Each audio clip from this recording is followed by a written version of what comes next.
Prime Minister Benjamin Netanyahu's recent trip to Mount Hermon has sparked international intrigue, not for the destination itself, but for the route taken. This seemingly routine journey has become a focal point of global discussion, as analysts and political commentators dissect the implications of the chosen flight path. The Prime Minister's aircraft conspicuously avoided Greek airspace, raising questions about the motives behind this unusual flight path. Typically, flights from Israel to destinations in Europe would traverse Greek airspace without a second thought. However, this deviation has not gone unnoticed. Speculation abounds that Netanyahu's decision stemmed from fears of apprehension, specifically a potential arrest warrant from the International Criminal Court, or ICC. The ICC has been a looming presence in international politics, and its reach extends far and wide, even to the highest echelons of power. This essay delves into the intricate web of factors surrounding this clandestine maneuver, exploring its implications for international relations, regional stability, and the future of Israeli leadership. The decision to avoid Greek airspace is not just a matter of navigation, but a reflection of deeper geopolitical tensions and legal challenges. The avoidance of Greek airspace, a typically routine leg for flights originating from Israel, speaks volumes about the current state of affairs. It suggests a heightened level of caution and a strategic calculation that goes beyond mere logistics. It underscores the gravity of the allegations against Netanyahu and the very real possibility that he may face legal action on the international stage. The ICC's involvement adds a layer of complexity to the situation, as it brings international law into the equation. This calculated move throws into sharp relief the delicate balance between diplomacy and justice, with far-reaching consequences for all involved. The international community is watching closely, as the actions of one leader can have ripple effects across the globe. The image of Netanyahu's plane charting a course around Greece serves as a powerful symbol of the constraints placed upon a leader facing potential prosecution. It is a visual representation of the lengths to which a leader might go to avoid legal repercussions. It highlights the vulnerability, even for a head of state, in the face of international legal mechanisms. No one is above the law, and this incident serves as a poignant reminder of that principle. This incident serves as a stark reminder that power does not render one immune to accountability, and the pursuit of justice can transcend borders and political alliances. The international legal system is designed to hold even the most powerful individuals accountable for their actions.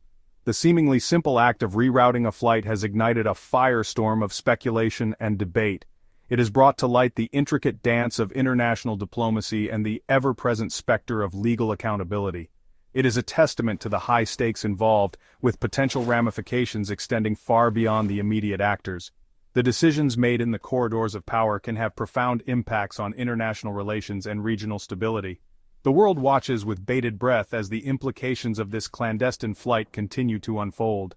The story is far from over, and the international community remains on high alert, waiting to see what the next chapter will bring.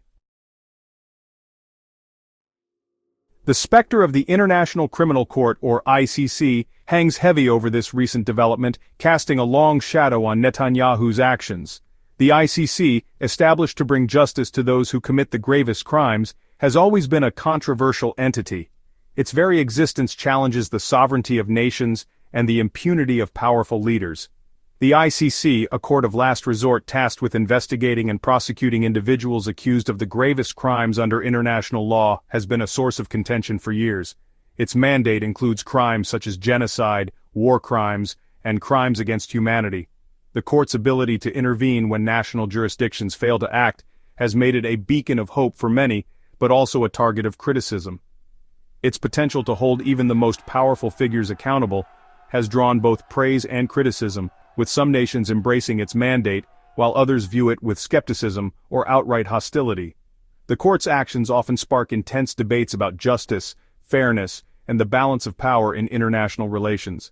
In the case of Israel, the ICC's involvement has been a particularly sensitive issue.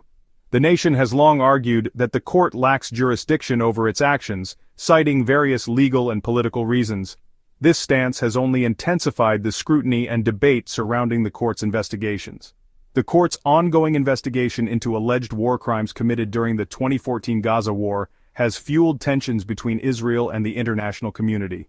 The conflict, marked by significant civilian casualties and destruction, remains a deeply contentious topic, with both sides accusing each other of severe violations. Netanyahu has vehemently denied any wrongdoing and accused the ICC of bias against Israel.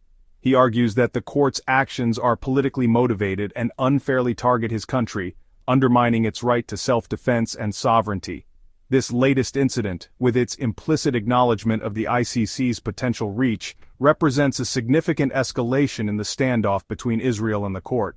The implications of this confrontation extend beyond legal arguments, touching on the very principles of international law and justice. The potential for an ICC arrest warrant against Netanyahu is not merely a legal matter, it carries profound political ramifications. Such a move would not only impact Netanyahu's political career, but also Israel's diplomatic relations and its standing in the international community. It strikes at the heart of Israeli sovereignty and raises fundamental questions about the limits of international jurisdiction. The debate over the ICC's role and authority is emblematic of broader tensions between national sovereignty and global accountability.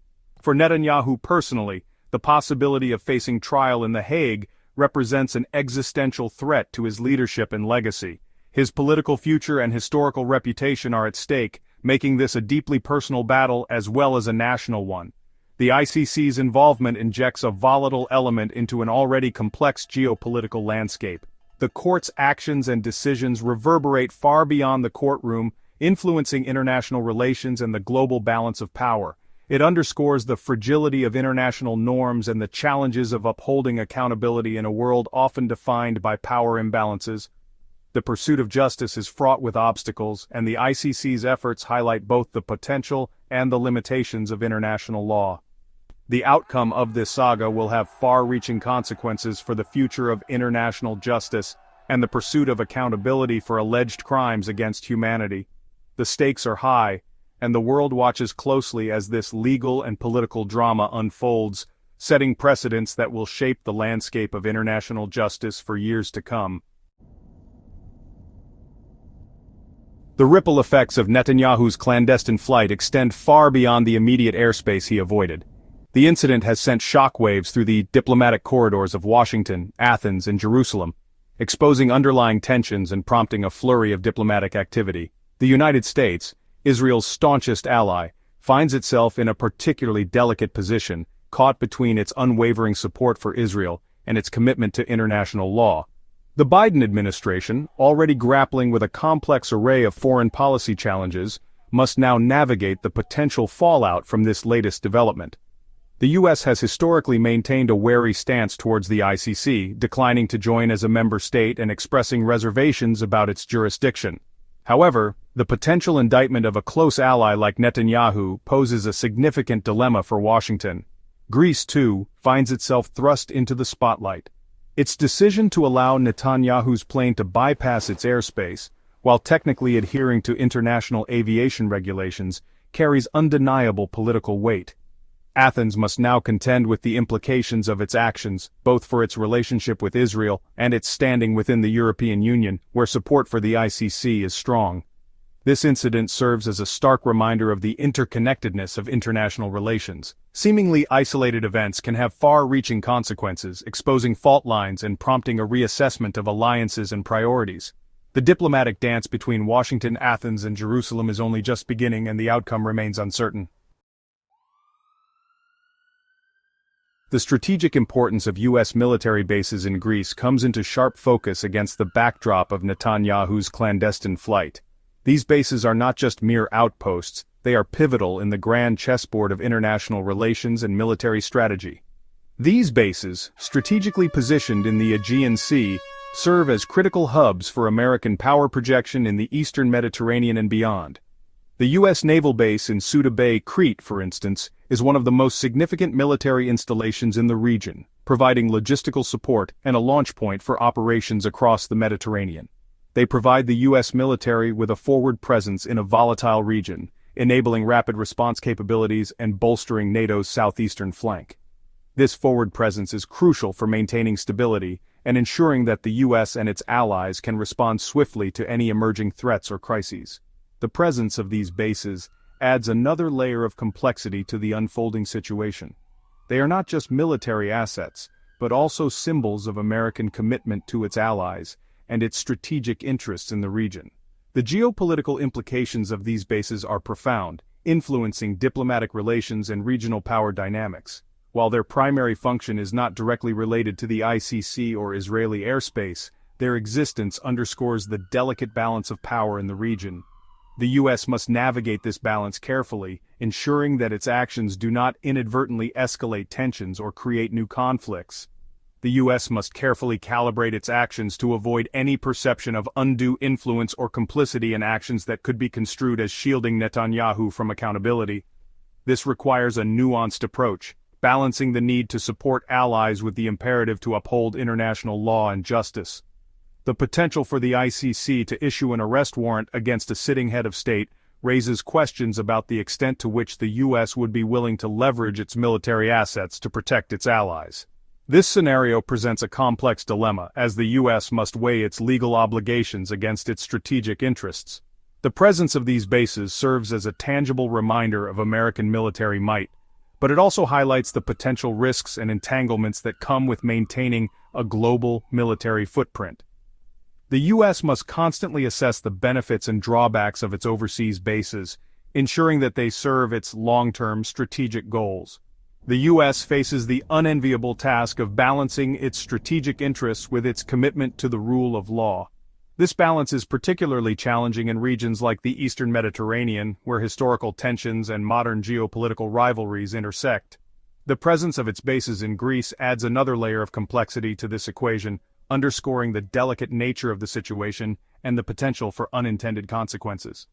As the U.S. navigates this intricate landscape, it must remain vigilant and adaptable, ready to respond to the ever-changing dynamics of international relations.